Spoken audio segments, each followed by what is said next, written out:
Bah. I can do better than that. I can do better than that. Anyway, didn't tip it fast enough. That is my arrogant bastard clone. Got some, getting kind of long in the tooth there. But anyway, still smells good. Still tastes good. I don't look so good. All right, ready to do this?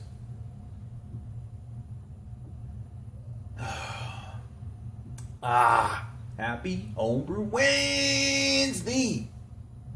Wednesday. All right. So, what we got here? We got lights. You can see the shadow. Everything's working. Everything's sealed up. We're all going. So there's beer in there. And what beer is that? Well, let's sit down and we'll talk about it.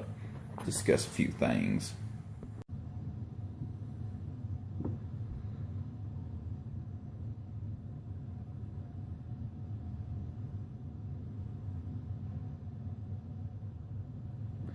All right, enough silly business. Okay, so fermentation chamber. It's got about 6 gallons worth of Baltic Porter in there, fermented with Y yeast 2112. So that I'll go get the recipe. I'll be right back.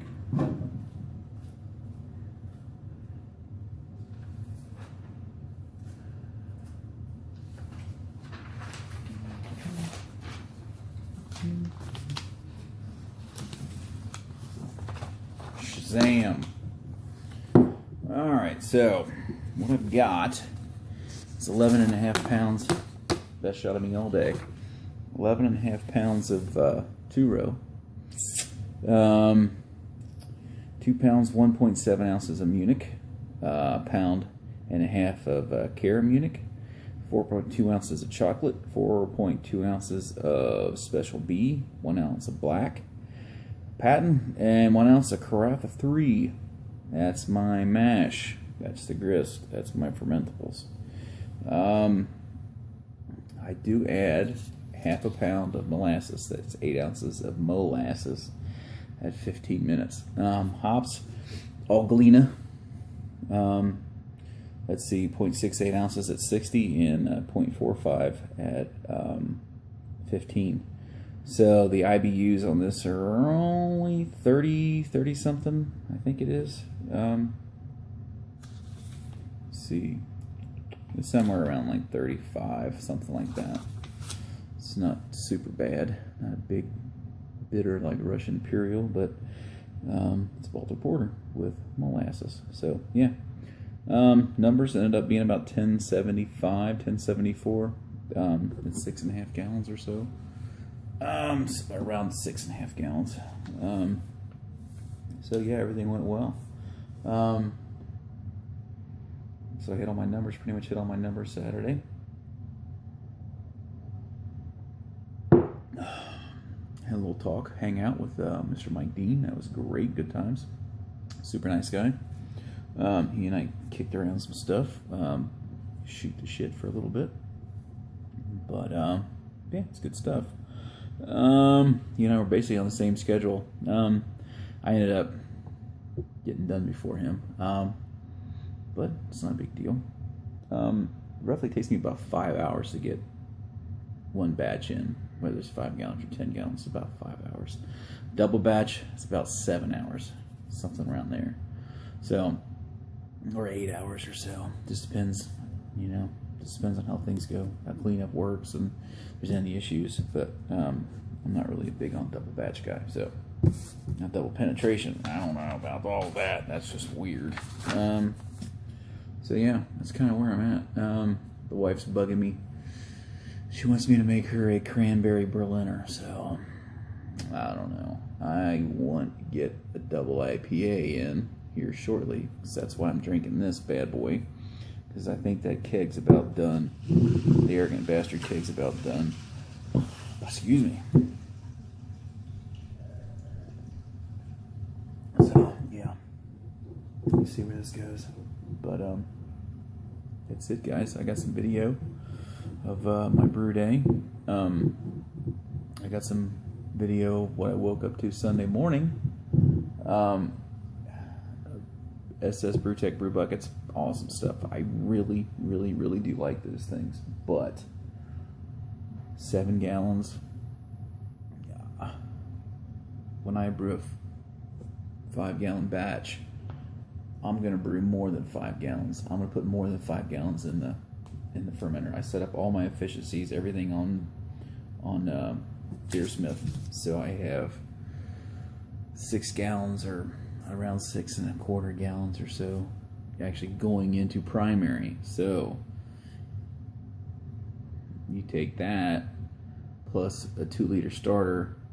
2-liter starter is what? That's about a half a gallon's worth of liquid. So you know where I'm going. Your headspace runs to a little bit of nothing. So I guess probably what I should do, save up a little bit of change and get the domed lids. The 7-gallon brew bucket and the 7-gallon Chronicle share the same diameter. Lids are interchangeable. So I need to get either the lid with a 1.5-inch triclover or the 3-inch triclover. That'll give me additional headspace. I can fill through the triclover, dry hop through the triclover. So that would help me out tremendously. That quit being so damn greedy and not put as much beer into primary. So I got video of my blowout, my blowover, my whatever, my blow off. So that's in there. That's really about it. Not too exciting. I was hanging out watching the Ohio State-Michigan game. From Ohio, I'm not necessarily a Ohio State fan. I will root for Ohio State, but you're not going to see me wearing scarlet and gray. Just saying. Alright guys. I think that's it. SJ Porter stuff is done. I did not advance. So I may, kicking around the idea, I got one more bottle of my entry. I may go ahead and throw that in the refrigerator. And maybe just do a review myself and see what my remember says it tastes like how many months ago when we started all this stuff. When I sent my first beers to Tyler, compared to now. Been through 2 rounds, and we'll see what happens. I kind of got my thoughts. I think maybe the coffee's going to drop out. Flavor's going to change. I think the flavor's definitely going to be different. Talk about what I thought was bad in the beer compared to the reviews that I've seen with the beer, and then go from there. I think at this point I don't think it hurt anything. Anonymity, it's still there because nobody knows the brewers that moved on. I don't know who they are. I would like to know who they are, but I'm not going to find out. But anyway, all right, enough of me rambling. Oh, excuse me, guys. All right, I'm going to say cheers. Cheers. Peace, guys. Whoa, whoa. It's a Baltic Porter mashing right now. 150 degrees. Got about a half an hour left in the mash. There's that exciting footage. pH about 5.15. I checked that. It's been 20 minutes or so since I've checked it, so it may have changed. But anyway, yeah, that's it. That's it, guys. That's what's going on. It's 11 o'clock, so decided to go ahead and crack a beer. Last time Mad Tree canned this beer under this name, I guess. So I went and got some yesterday. This is my Black Friday. So yeah, that's it, guys. Yeah, one question though: how many of you guys adjust your pH in your mash water? I typically I'll just throw some 5.2 pH in that. I'll adjust my mash with gypsum and table salt or Epsom salts, whatever I need to get my pH where I need it. But I usually don't worry about that too much. Just a question. Anyway, all right, guys, that's it. Cheers. Was my sparge water, not my mash water. How many of you guys treat your sparge water for pH?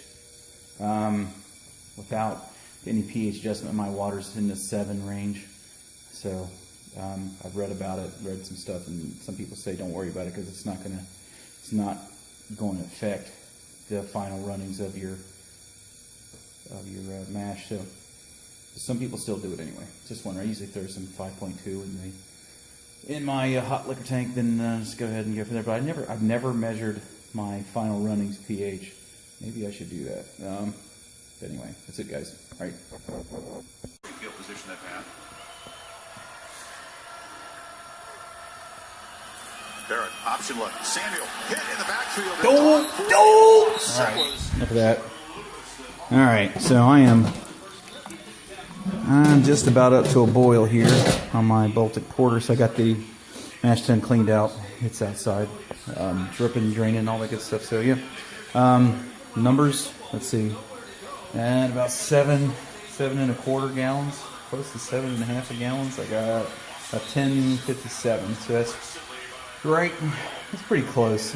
Beer Smith said at 7 gallons I should be 1065. So I'm not worried about it. I think it'll be okay. So anyway, yeah, that's it, guys. Hanging out. Just got off of a little hangout chat with Mr. Mike Dean. That was awesome. All right, guys. Yeah, more to come. I'm trying to watch the game a little bit. The nice thing about this game is that has to spin free. Stays alive. Fires from the sidelines. I'm from Ohio, but not necessarily an Ohio State fan. So look, I get to enjoy the game. I'm not really cheering for anyone. All right, guys. Peace. Peace. Always about done. Just about done. Down to, you guys can see that, 62.7 degrees. On an input, as it comes out, it's 66.7. So I'm just about down to pitching temp. So really all I got to do is clean up. Got everything sanitized, ready to go. All right, guys. Yeah, been a good day. Got my numbers. I'm a little bit low in the final. It's not a big deal. It's supposed to be 1075. I'm about a little over 1070. So I'm not going to fret at all. It's fine. All right, guys. Cheers. That's it. There's about 5.5 gallons, pushing 6 gallons of water in there, and that's adding in the starter. So I took the starter, which was just a tad under 4,000 milliliters. So I poured off, I filled that up, and whatever didn't go in that jar went into the fermenter. So here we go, load her in there. All right, guys. So that's it. Blow off tube equipped. There we go with the starter sand in a jar. So yeah, everything's a go. Fan's running. Right now the bucket is at 63.3 degrees. Let me get the lid on her and should chill down pretty quick. All right, guys, that's it. About 8 o'clock, I think 8 o'clock, Sunday morning, and yeah, I'm doing good. I got some cleanup to do. All right, guys, thought I'd share.